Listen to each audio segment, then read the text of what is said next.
Hey, how's it hanging out there, YouTube land? Happy Tuesday to you, folks. Welcome to Burn It Down with Kim Brown here on the Real News Network. Looking forward to a fantastic show. We appreciate everyone who is standing by and joining us today for our discussion about drugs.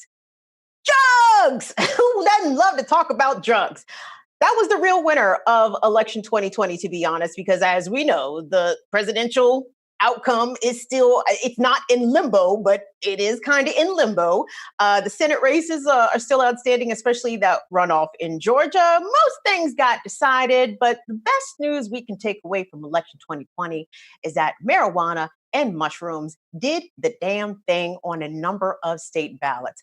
Why is this important? Well, for one, if drugs are legal, these drugs especially, it gives police fewer things to do, right? So it is a bolstering to the defund/abolish the police argument, because we know that police have spent a large amount of the last, say, 40 years enforcing the war on drugs, which has been so detrimental to a number of communities, especially Black and Brown communities, and affecting people's overall life in a very, very harmful way.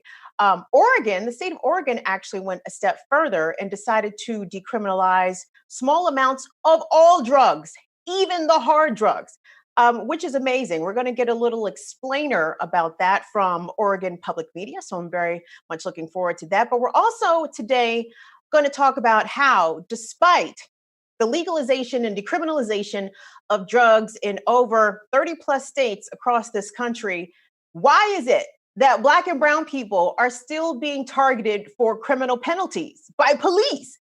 If the shit is legal, you got to leave the people alone. But for some reason, the police are finding opportunities to still go after Black folks and Brown folks and Indigenous folks and target them from drugs. I mean, I guess old habits are just hard to break. And they've been doing it for so long. Why stop now? These silly laws be damned. So we're going to be speaking with Neill Franklin. You guys know Neill Franklin, friend of the show, executive director of law enforcement Action Partnership. Neill is former law enforcement, and he has been working very diligently to change the culture of police. We're going to speak with Neill about that. But first, I'd like to introduce our first guest on the program today. First of all, let me shout out everyone that's in the chat and the comments. Hello. Thank y'all so much for coming by, hanging out. Do me a favor. When you get a chance, go over to Burn It Down with Kim Brown, that YouTube page. Click and subscribe for your homie. If it's not too much trouble, click like and subscribe. Like and subscribe. Thank you very much. Okay, I'd like to introduce our first guest for today.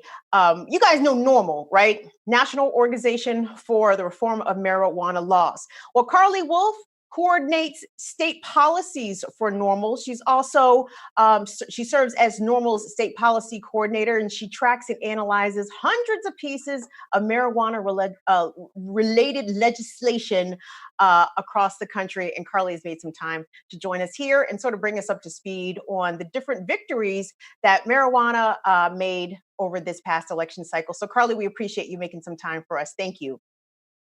Yeah, thanks so much for having me, Kim. I'm super excited to be here and talk about all the great things that happened this election. Well, let's talk about them. I feel like the first place we should start is really every place, because some of the places that marijuana made some strides, both on the medicinal front and the recreational front, some of these spots are like long held, like conservative bastions, right? Places that we weren't ever sure if marijuana would break through, like Arizona and like Mississippi. Talk to us about where marijuana made wins and made gains on election day. Sure. So yeah, this election, it was pretty clear that if anything, marijuana definitely came out on top. Like you said, we saw marijuana initiatives passed in deep red states to deep blue states across the country.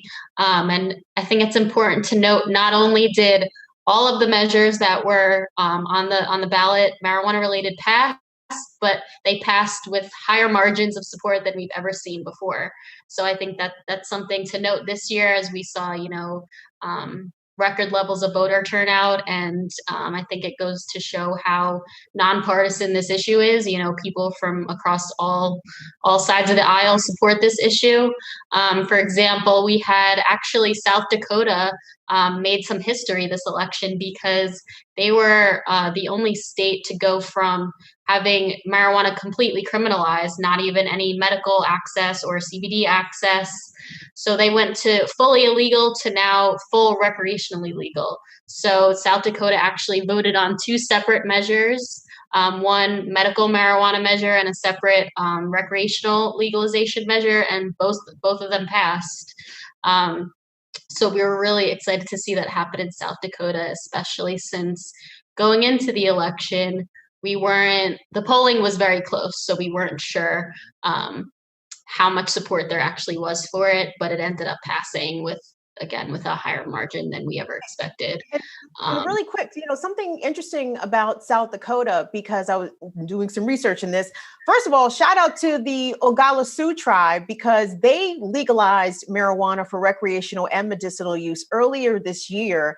And really, regardless of what the state of South Dakota ended up doing, the Sioux were going to keep moving forward and actually create, at least it was reported on this website, I think it's called 500 Nations. I was reading about it, that the Oglala Sioux were planning on starting their own pot resort, which they probably will still do anyway, since the measure passed tribally and now in the greater state of South Dakota. So I just wanted to shout out the indigenous folks there who were leading the charge on this very progressive measure. But by all means, please, Carly, keep going. Yeah, and I'm glad you mentioned that, because I know we talked about this a little bit before the show, but those indigenous people and Black and brown people are the ones that, in non-legal states and even in states that are already legal, those are the people that are targeted for the enforcement of these policies disproportionately. So I think it's really awesome to see the Sioux Oglala move forward first before the rest of the states. So that was really cool to see. What did Montana do? So Montana also legalized adult use marijuana. That was another state that we were optimistic that it was going to pass. It was polling in the low 50s, but it ended up passing with, I think it was closer to 60% support. What was the final number? 57% yes. And only 43% no. So Montana would legalize possession and use and retail sales for adults over 21, and that also includes the right for adults to grow a small number of plants in their own home. So that's happening in Montana, and I believe that goes into effect in January. So I'm really interested to see how their program rolls out, because I think Montana is another one of those states that, historically lawmakers refused to act. And so the citizens took it upon themselves to, collect signatures and meet all the criteria to get this initiative on the ballot. And there was actually two separate initiatives, one that legalized the use and possession, and then because Montana's constitution defines adults as 18, they wanted to make sure that, just as all the other legal states have their laws on the books, that it was only for those 21 and older. So that's why they had to have two separate measures for that. But yeah, marijuana is now legal for all adults in Montana, which is cool. That's amazing.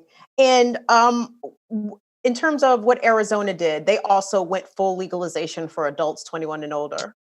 Yeah, so Prop 207 was the measure that passed in Arizona that also had record turnout, and that was probably the highest margin that we've seen legalization pass to this date, even a higher margin than California back in, what was it? I think the first state, or Washington and Colorado were the first back in 2012. But so Arizona was also a bit unique because they had included various social justice provisions, which we really like to see, such as expungement. That's a really important one, because now that marijuana is legal, obviously that doesn't mean that people that have convictions on their record, it doesn't mean that they won't still be discriminated against for those convictions. So expungement is a super, super important part of the law, and that will local prosecutors and district attorneys will be key to that process to ensuring, that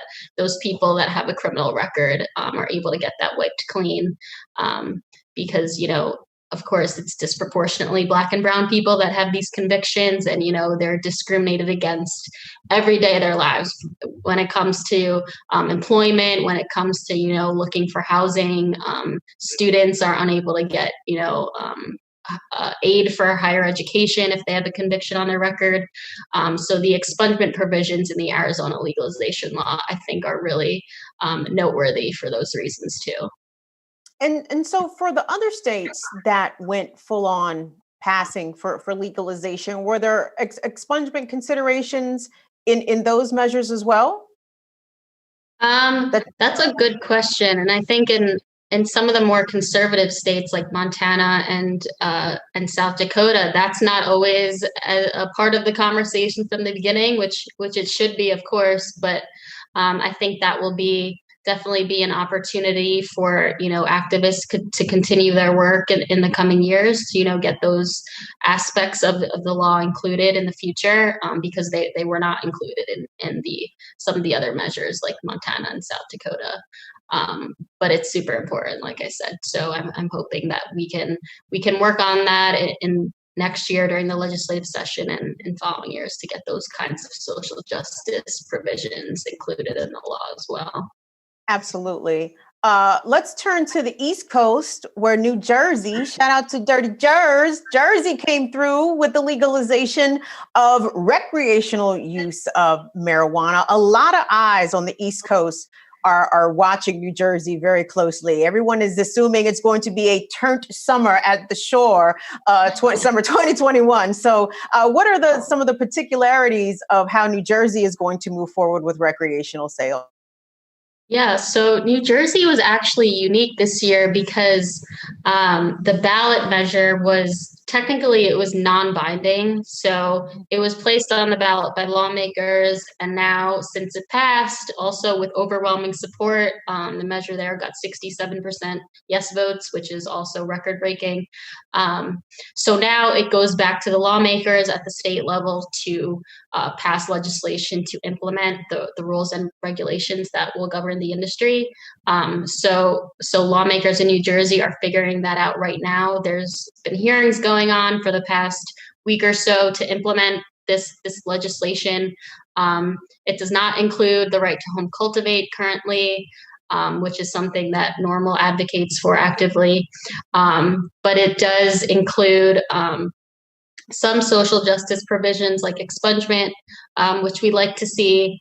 And it also, I think it's important to note that, well, as the bill is now, I guess there's a chance it could be amended before it gets passed into law, but it prohibits law enforcement from using the smell of marijuana as probable cause to search somebody, which is really huge, because just an officer stating that they smell marijuana, even if they don't really technically in the past would have given them the right to search someone or search their car.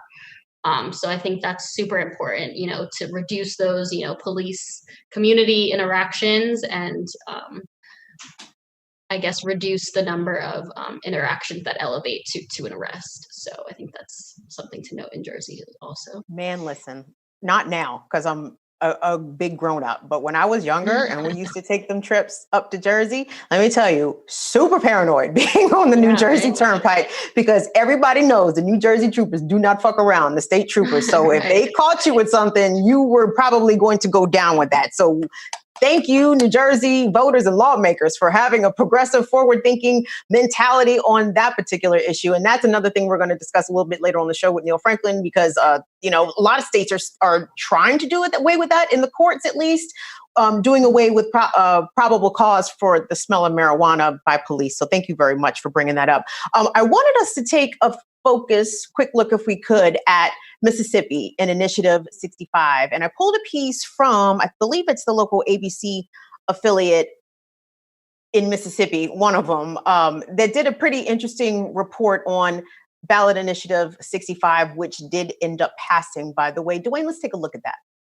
Ballot Initiative 65 would establish a medical marijuana program in Mississippi for patients suffering from debilitating medical conditions.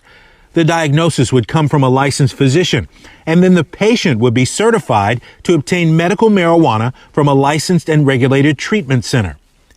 At the state capitol, a full-throated denouncement of Initiative 65 by some members of the legislature and some state officials. State Health Officer Dr. Thomas Dobbs says implementing the 65 program under his agency would pull them away from dealing with coronavirus. This is the largest pandemic in over a century. We're about to embark on the biggest immunization effort ever in the world. And then we're going to be distracted by this nonsense. I think that it is shameful that legislators would stand at the state capitol who have blocked every single attempt for medical marijuana. They've blocked more than 20 proposed bills over the last decade for medical marijuana for patients who are suffering here who need it. Dr. Dobbs, on a Facebook Live taking questions from Mississippians about 65, says he believes the initiative leaves a lot of questions unanswered. There wouldn't be any sort of strict control over the type of marijuana that's used, the percent THC. Is it going to be a gummy bear? Is it going to be a cookie? Is it going to be a blunt? Or is it going to be something else? Initiative 65 would set up a conservative, tightly regulated medical marijuana program for patients with debilitating and often incurable diseases like multiple sclerosis, cancer, PTSD. Jamie Grantham says nearly 250,000 Mississippians got this measure on the ballot because they need it. If 65 passes, Mississippi would join 34 other states across the country that have medical marijuana programs, including nearby states like Arkansas, Louisiana, and Florida. 16 WAPT's Troy Johnson joining us live. And Troy, those opposed to 65 have been saying the measure changes the state constitution. Yeah, Keegan, that's true. They argue that it will change the state constitution permanently. What they're not saying is that both 65 and 65A would amend the state constitution. Yes, that video courtesy of WAPT 16 News, and everyone who's in Baltimore, that face looked familiar to you. That was Troy Johnson, Big Fat Morning Show, if you are old enough to remember that. So shout out to Troy, shout out to Baltimore. Carly, what was interesting and what jumped out to me at that package was the Mississippi health official talking about he didn't know enough about the law, which I'm sure he definitely had questions or about the initiative, but at the same time, sort of raising these very sort of tired questions. You know, is it going to be a gummy, a cookie, a slab of ribs, a stick of dynamite? We don't know how the marijuana is coming to us. Do you still see in some of the more states that sort of have draconian approaches towards drug policy in general, like sort of raising like these very like 2000s kind of questions? Like, sir, this is 2020. Dozens of states have done this. These questions that you're asking were answered 15 years ago. Yeah. It's funny that you bring that up because that's such a common practice now, unfortunately. We like to call that reefer madness mentality, that kind of fear mongering and, just propaganda spreading. Unfortunately, that's still prominent among politicians and lawmakers at the state level, especially more conservative politicians that kind of like to spread those myths about marijuana. And Mississippi, their amendment would amend the Constitution, and I think that lawmakers oppose that. And I guess not only do they oppose medical marijuana, but they oppose constitutional amendments specifically because it does give residents that unalienable right in the Constitution, and that means that lawmakers can't go back and amend the law afterwards. So I think that really puts the power in the people's hands, and as it should. And lawmakers shouldn't have the ability to, go against the will of the voters. I mean, Initiative 65 passed with over 70% support. So I think it's kind of shameful that the lawmakers are still, outspokenly against this because, like I think her name was Jamie Grantham. It would only really be for patients with really severe conditions. It's not gonna, just get into the hands of anybody. So it's gonna be tightly regulated, and I think it's not in lawmakers' best interests to go against the will of the voters, especially if they then have the ability to vote them out of office. So I'm interested to see how that medical program unfolds in Mississippi for sure. And then for that doctor to to say that, oh, we're going to have to delay the coronavirus vaccine rollout to deal with this nonsense. Is that what's really going to happen? Is that what you think is going to happen? I don't think so. I feel like it's just two completely separate issues, and they can just happen simultaneously, like most things do. So yeah, I think politicians, it's not uncommon for, especially older white men, to kind of spread that propaganda and those lies with the public. So I'm not surprised to see that, but also it's frustrating, seeing this all the time from especially more, conservative lawmakers like that. Yes, they just sound goofy. Yeah. So marijuana did exceedingly well. Mushrooms made a decent showing here, a mile down the road in the District of Columbia in Washington, D.C. D.C. voters chose to decriminalize mushrooms, magical mushrooms, which is great, I guess. I saw Mayor Bowser's comments about it, even though she was in opposition to this.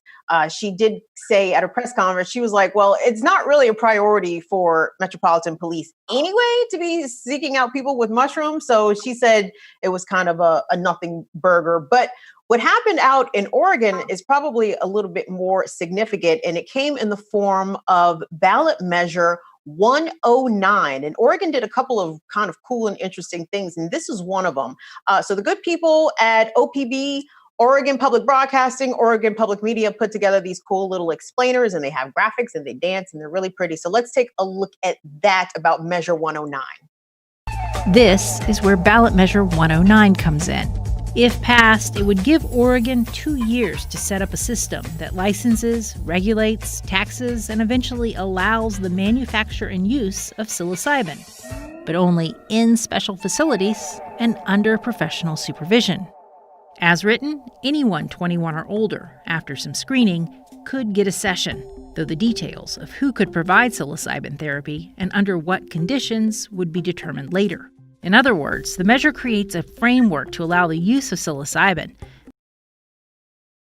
Interesting. Psilocybin, magical mushrooms. Now, I was both heartened by this news. I'm like, oh, well, that's good news for people who have perhaps, different problems, mental health issues. Psilocybin has been researched thoroughly, despite the fact being used for many thousands of years by indigenous cultures around the world. Now America's like, oh, we've been doing the research, and did you know this is helpful for this, and this? And all the indigenous people are like, yes, dummies, yes, we've been doing that shit. I'm curious, NORML, I know you guys generally focus on reformation of marijuana laws. Do you have a position on medicinal mushrooms and the usage and the passage and decriminalization of those as well? Yeah, so I mean, NORML as an organization doesn't typically take positions on drugs beyond marijuana, but I mean, I personally think that, similar to medical marijuana, any kind of medical treatment, whether that includes psilocybin or something else, is something that should be decided between a patient and their doctor. And it's not something that, law enforcement or politicians or the government should be involved in. So, while NORML may not take an official position on this, I personally would support medical access to any treatment that, there's research to support, and there is for psilocybin and also for medical marijuana. And I think now at this point in 2020, just the argument of, oh, well, there's just not enough research yet, I think that's invalid and unacceptable. So I personally am glad to see Oregon moving forward, and I think the possession of drugs shouldn't be a criminal justice issue anymore. It should just be a public health issue. And, these drugs aren't going anywhere. People are going to use them whether they're legal or not. So it might as well be regulated in a way that's safe and accessible to people who need it. And at this point, we're looking at 2/3 of the country with some form of medicinal or recreational laws on the books, or some sort of, infrastructure in place to have recreational sales. I mean, how much longer can the federal government sort of deny the legality, or at minimum, the decriminalization of marijuana. There's been some talk from the Biden-Harris folks that they are considering decriminalizing it at the federal level, which of course the president has the authority to do. I was very disappointed that Barack Obama did not take the opportunity to do exactly that while he was president. But the states are lapping the federal government on this. As we look ahead to what the future of legalized marijuana could look like, do you think the feds are going to come around, or is it going to take the 45th, 46th, 47th, 48th, 49th state to pass legalized marijuana in some form before the feds finally be like, oh, everyone else is doing it, maybe we should be part of this group too? Yeah, I think it's a really good question. And I'm glad you brought that up, because actually we got news a couple of weeks ago that there actually is a federal bill in the House, which NORML had worked on and had been advocating for a while now. It's called the MORE Act. It would remove marijuana from the Federal Controlled Substances Act, which would essentially end the national prohibition. And that is supposed to get voted on in the House of Representatives, which would be really historic, because that's obviously never happened before. So that's something that, the House of Representatives, the leadership has verbally committed to. It hasn't been scheduled yet, but we're hoping that, they keep their word and actually bring this bill for a vote in the House, even though if Mitch McConnell is still leading the Senate in 2021, there's not much hope for it. But actually, I am optimistic for federal reform, especially because Vice President-elect Kamala Harris is actually the lead sponsor for the MORE Act in the Senate. So I'm hoping that maybe she can just nudge Joe Biden a little further left, and maybe instead of just decriminalizing it, which is not quite enough, that maybe she can nudge him in the direction of full legalization. So I think we're cautiously optimistic of federal reform, but I think unless things change in the Senate, that hope kind of dwindles a little bit. Well, Carly, before we let you go, still doing some looking ahead here in terms of what the next states potentially could be that could go either medicinal or full-on legalization. And I believe this was yesterday. It was Virginia Governor Ralph Northam, while giving his daily coronavirus briefing, dropped some news that, he has long been an advocate of decriminalizing marijuana, which Virginia did, I believe, earlier this year. But he is full on in support of legalization. Dwayne, let's take a look at that package. Governor Ralph Northam says he wants a responsible approach to legalizing the recreational use of marijuana, one that promotes racial equity and protects youth and the environment. Dr. Abu Abubakar lost his adult son Adam 6 years ago after he became addicted to prescription drugs, then heroin. Cigarettes and alcohol and prescription medications are much more definitive way to drug or hard drugs than in marijuana. Abubakar says legalization could clear the path to more studies on the benefits of the drug, but says, like alcohol, the industry should be strictly regulated and off limits to youth. The only thing that I would say is that hopefully we'll have strict regulations of where it's sold and who sells it. When it comes to the racial component, a joint legislative audit and review commission found that while black and white Virginians use marijuana at similar rates, black state residents are 3.5 times more likely to face arrest. They count 3-to-1 racial disparity right now. I think it's higher than that. There's an incredible racial disparity problem. John Shinholzer founded the McShin Foundation, a recovery program in Henrico County. He supports the legalization of marijuana. And what I've seen, since I started this recovery organization, the people who smoke pot they do less damage to themselves in the community than the ones that do opiate, benzos, and alcohol. But opponents, including Smart Approaches to Marijuana, a Virginia-based group, says the legalization of marijuana could result in the creation of an addiction-for-profit industry that targets minorities and young people. That was our fear back in the day. Once afraid that marijuana was a gateway drug, Ed and Debbie Rosenbaum say they have a change of heart now that their son is a recovered alcoholic. But I feel like it's a step in the right direction, and I feel like it's just a matter of time before we all decide that this is the lesser. And it's all about harm reduction, I think. Well, the governor hopes to introduce legislation to legalize marijuana in this year's General Assembly session. While legislators voted last year to decriminalize the possession of small amounts of marijuana, it's unclear whether this legislation could gather the same support.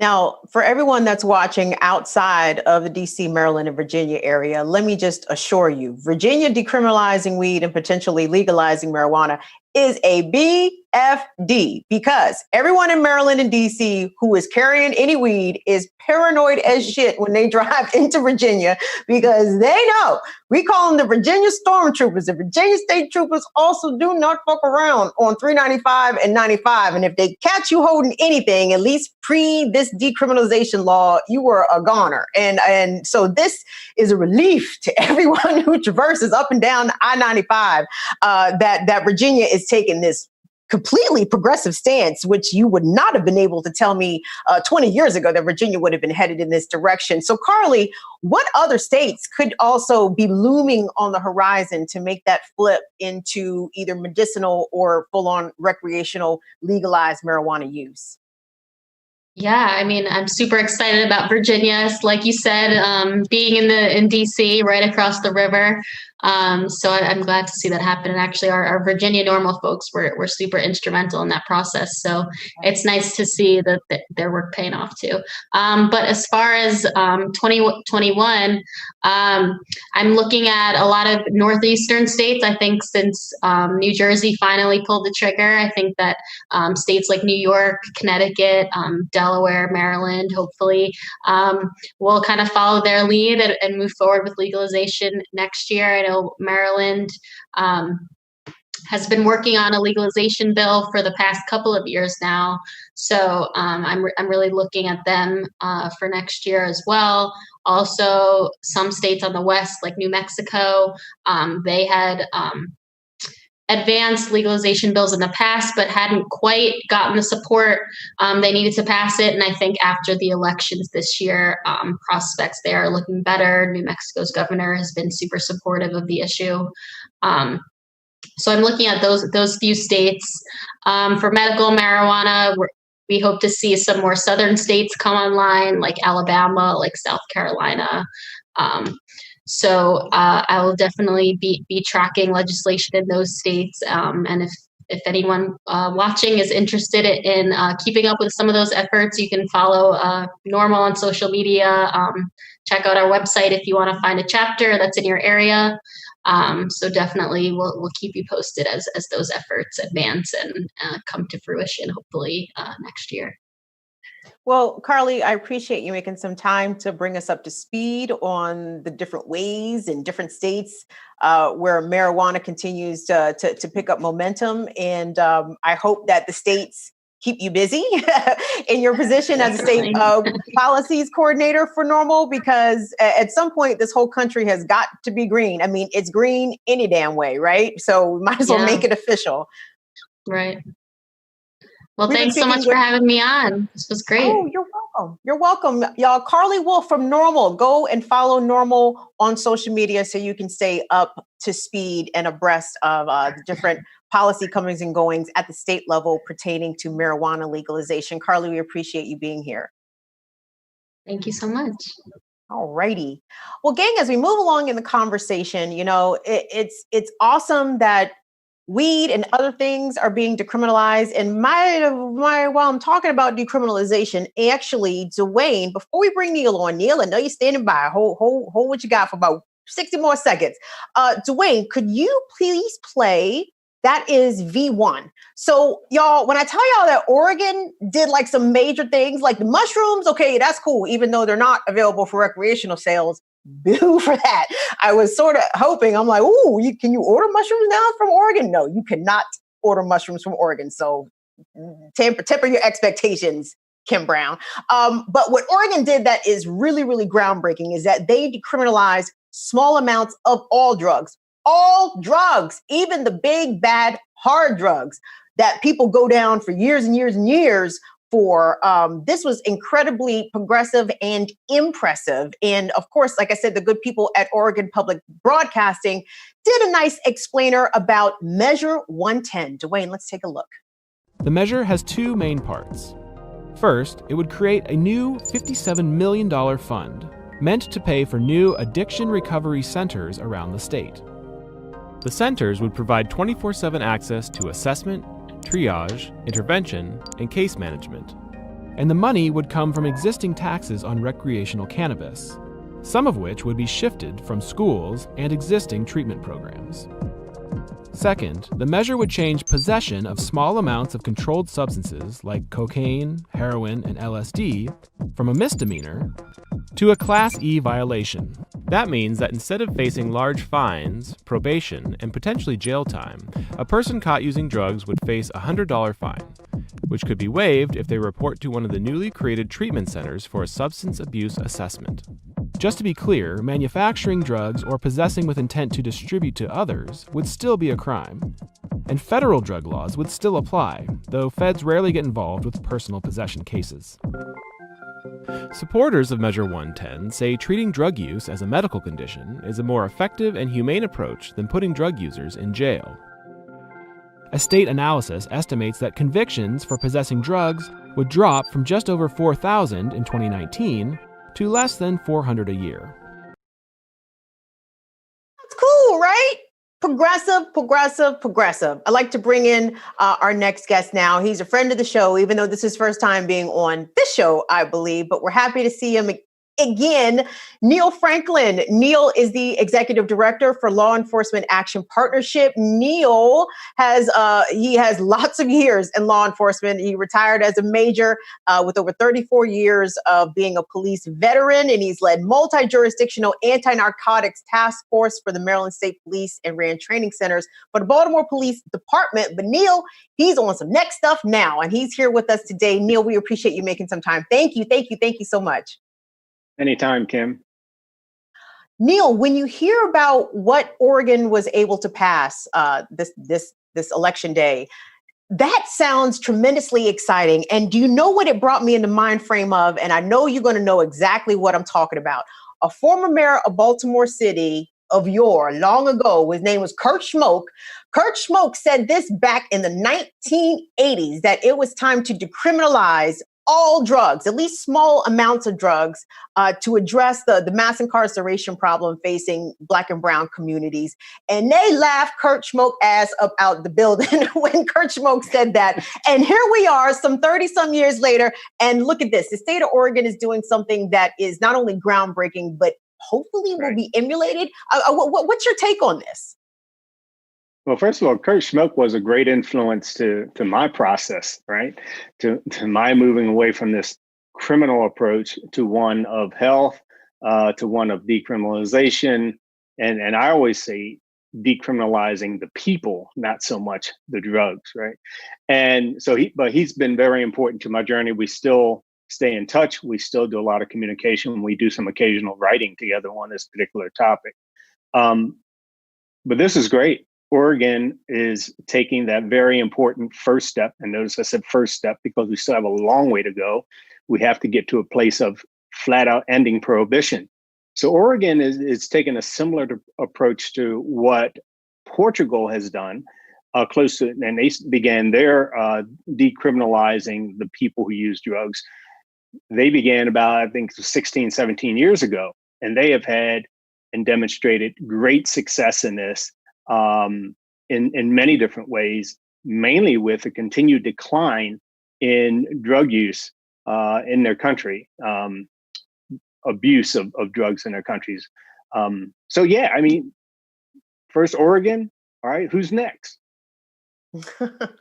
Well, who is next? I think that's a very valid and fair question. But part of the reason I wanted to have you join this conversation, Neill, is because, data has borne out that despite the fact legalization is making strides in many places across the country, the disparities in arrest for drugs along racial lines very much still exist. The Washington Post, Paul Schwartzman, John D. Harden, they wrote about this back in September.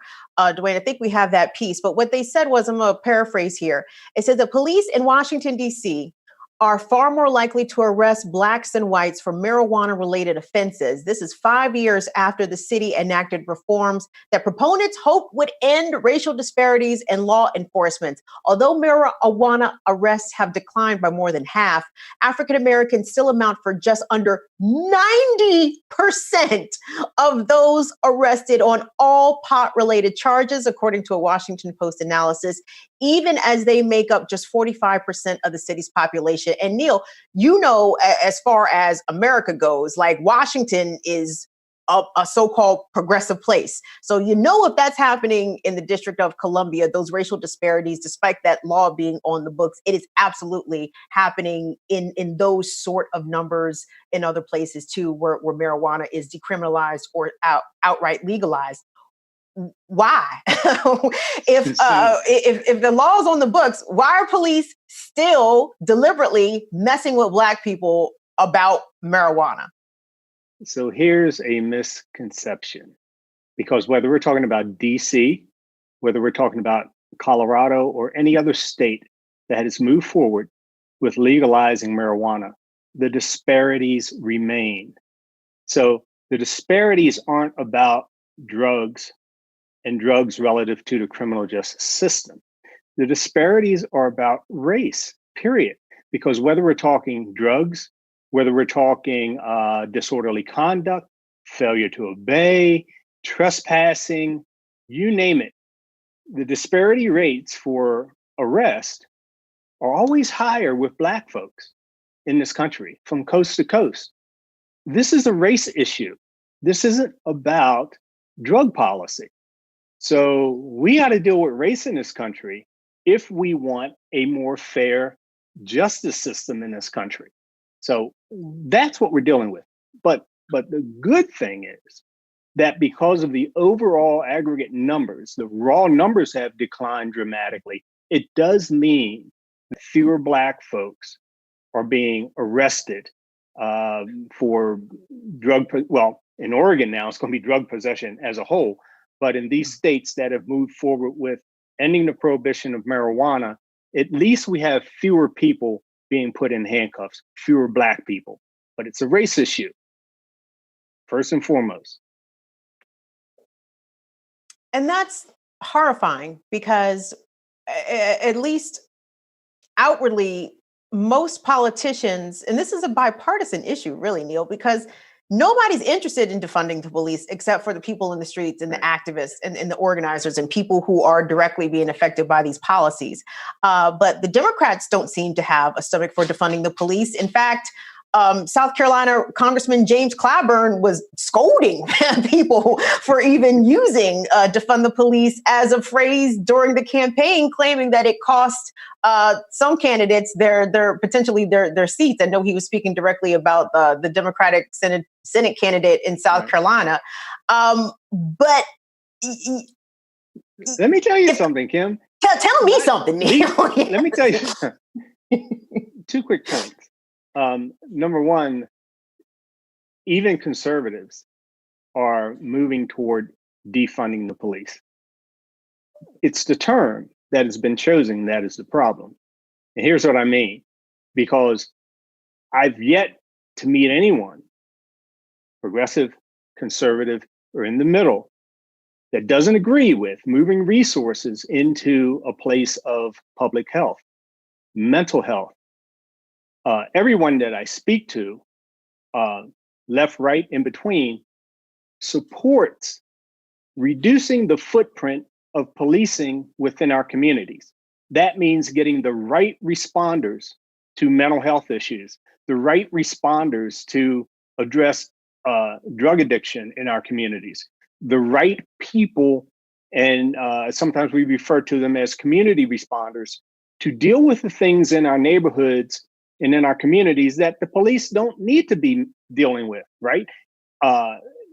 Again, getting the police out of our schools now, not relative to the threat of these school shootings that we have, but even the police believe and understand that, wait a minute, we shouldn't be dealing with issues in our schools that the administrator should be handling, of problematic kids. And a lot of these kids are dealing with mental health issues.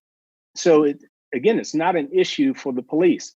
And again, the police are now finally coming around to the fact that we don't need to be involved in, issues of drug addiction.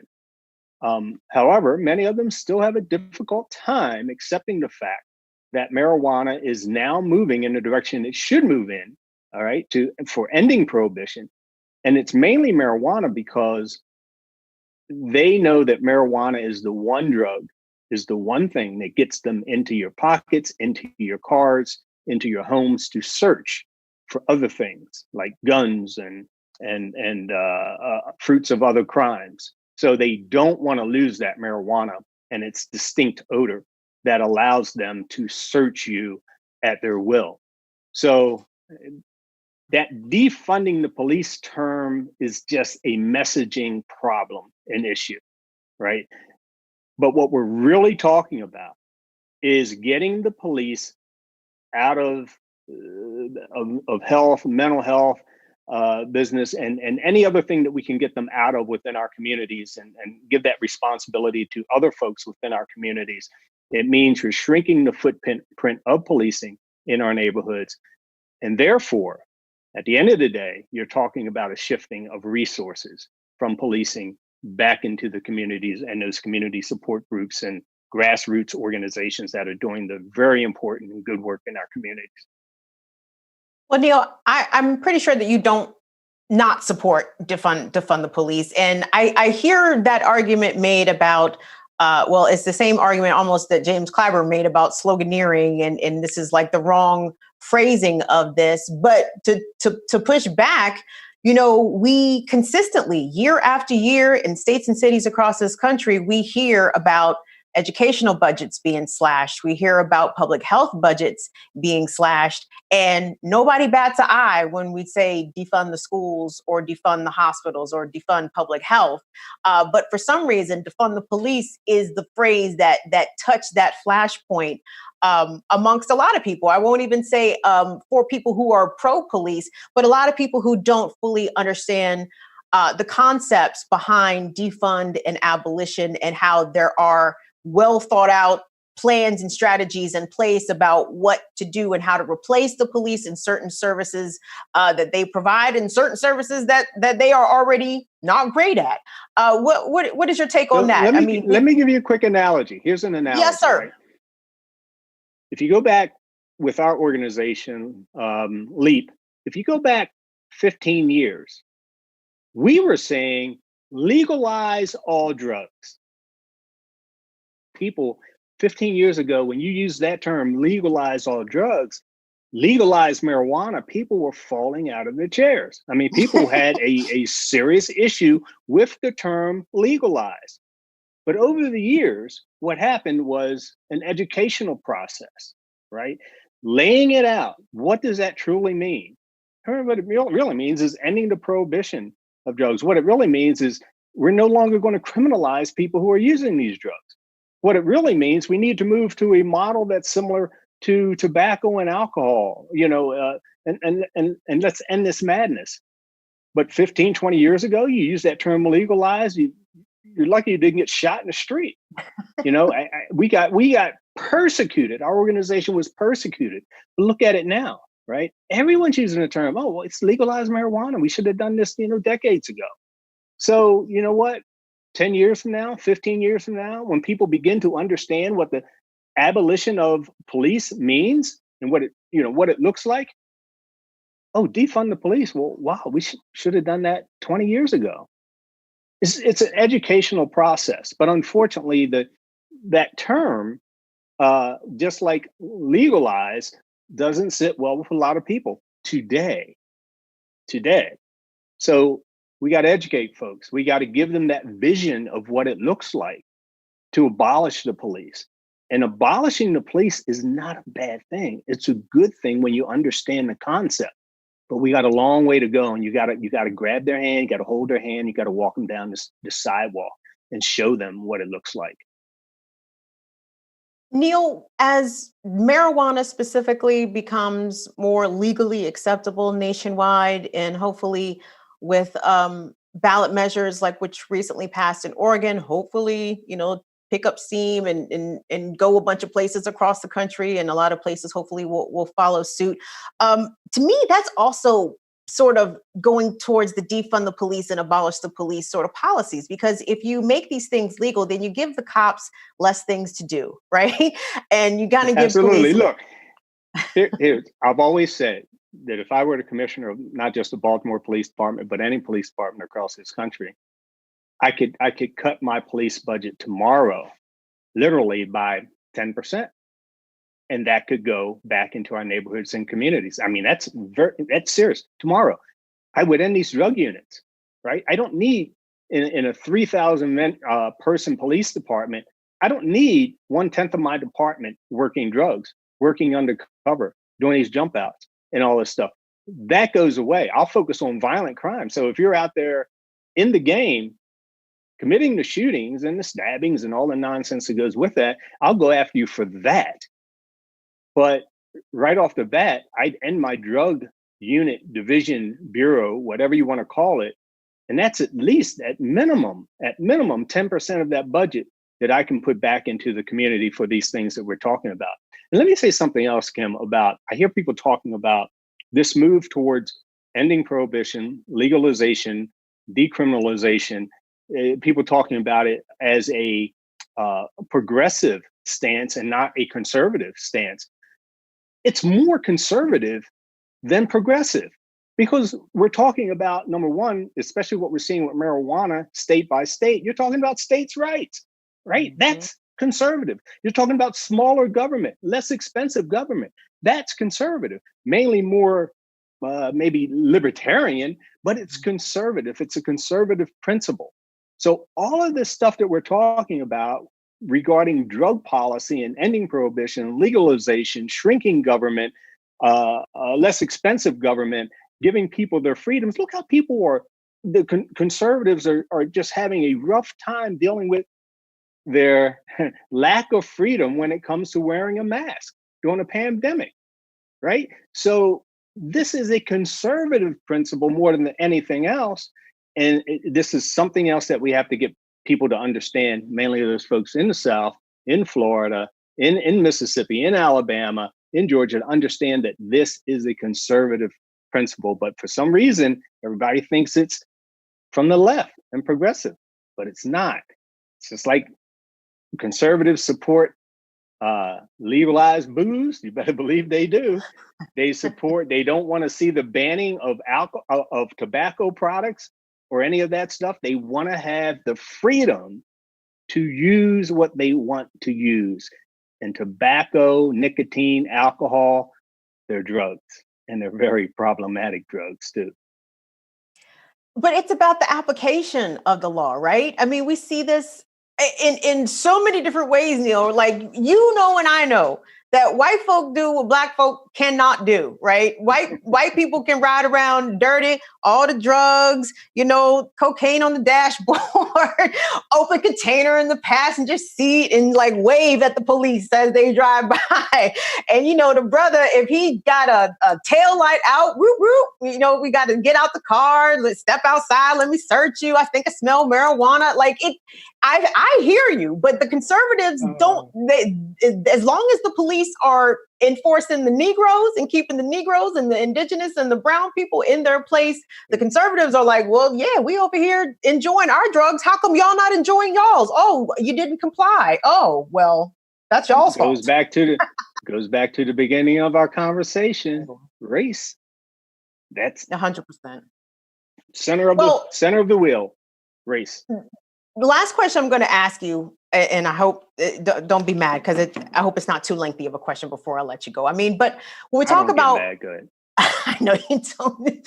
I mean, it's impossible to reform police in its current state. Is that right, Neill? Because as you mentioned, no matter what the law is on the books, the police, the target of police actions is always going to be the Black and brown folks, no matter what the laws are. So you're 100% correct. No way to reform that. So what do you do with that?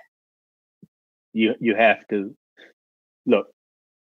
I think we understand that, tomorrow, next week, next month, next year, we're not going to get to a place of police abolition.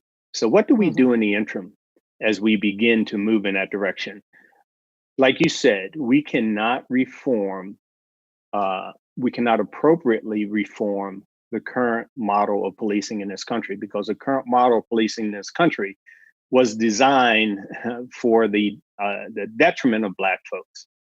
Coming out of slave patrols in the South, protection of property in the North, it was all about the rich and their property, whether that was inanimate objects or whether it was human beings in the form of slavery.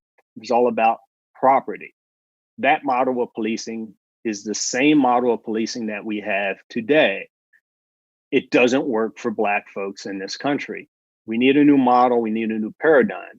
We need to work from the ground up in building that new model of policing that is fair, inclusive to everyone, Black folks, the various cultures that we have, gay, straight, all of that. We need to take all of that into account when we build this new model of policing in this country. And it's not very difficult to do. The one department that has come closest to doing that is Camden, New Jersey. They literally, for financial reasons, they literally disbanded their police department and somewhat rebuilt it. And it was a struggle going forward on the other side, but with the community's involvement, they eventually got to a place where that police department is not perfect, nowhere near perfect, but it's probably 50 to 75% better than what it was.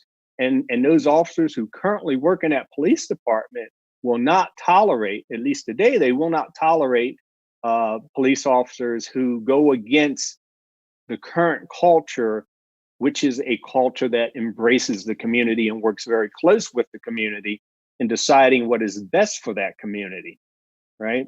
Again, it's not perfect, but it demonstrates that you can dismantle a police department and rebuild it, reconstruct it within a very short period of time to how you want it to be.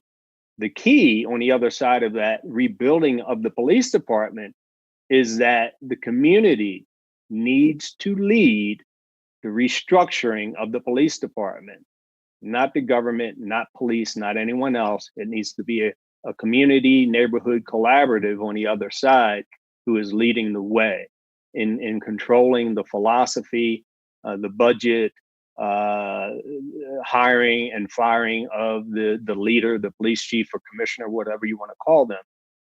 That's how we change the model, this current model that has been born out of slave patrols and protecting the property of the rich. Perfect point to leave the conversation at. We've been speaking with Neill Franklin. Neill is the Executive Director of Law Enforcement Action Partnership.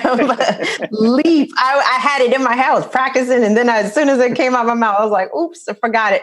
Neill, I'd like to have you back in the future because we're going to do a conversation about abolition, police and prison abolition, because I know a lot of people have questions, right? They hear defund the police, they hear abolish the police.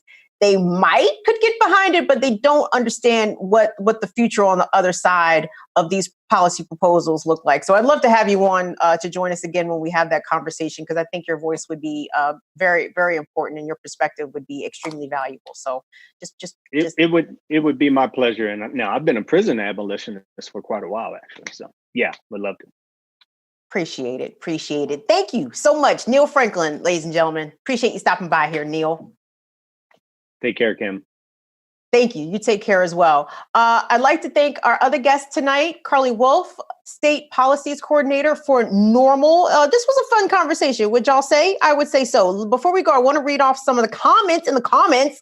I see that y'all are back in the comments. That's wonderful. Black Magic says, currently, the drug, cannabis, opioid problem is such a white issue. They get rehab and not jail, but they are still arresting Black folks and incarcerating them. Absolutely. No, the whole, listen, where was the whole talk about rehabilitation during the crack era? They was just like, oh, crackheads, ew, gross. Y'all are horrible people. But opioid addiction is like, oh, these people are so troubled. They need help. Yes, the crack addicts also needed the exact same help.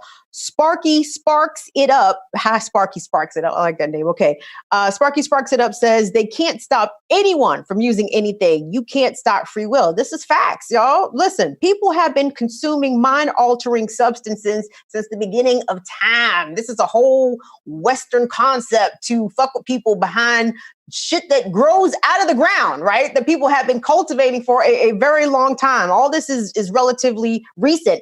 Afra sings. Hello, Afra. Thank you so much for watching. Afra says, not just social justice, but racial justice. Black and brown people have been most severely impacted by the criminal punishment policies of the BS drug wars. Absolutely. Yes, we have, y'all. I mean, Afra, you grew up in this area, DC area. Neill representing from Baltimore. I'm from Central Maryland. Listen, crack was doing terrible things to Baltimore and Washington, DC. Well, mainly crack was in DC, heroin was in Baltimore, and it was horrible, ravaging communities in bad, bad ways. But the mass incarceration problem that followed did not ameliorate the problem. So now, in retrospect, we have to think better policies, better ways to do this, better ways of going forward, and accepting the fact that people are going to take drugs is the biggest thing that we can do. Acceptance is the first part of the process. But listen, I'd like to thank everybody for tuning in, watching us today. Last reminder, don't forget, go to the other YouTube channel, Burn It Down with Kim Brown. We got to get those subscribers up. So do me a favor, please go there